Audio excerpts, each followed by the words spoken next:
سلام بچه ها، ما اومدیم بیرون یه دونه تبلاغ بگیریم شب بلاغ نشستم مسافر. تو که معروفی که میای هوایی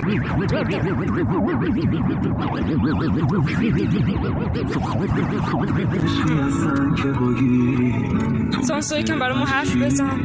سلام بچه ها،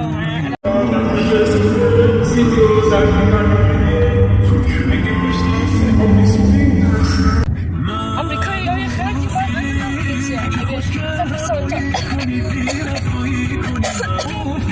معذرت میخوام، ولی اگه این سفر ببینیم من کنار این صفحه بایستادم. الان ساعت 22 دقیقه ساعت 22 ما الان توی کانتینی ایران هستیم، شهرستان و اصلا آدرس ترون بهتون دو و الان یکم سرچ کردیم.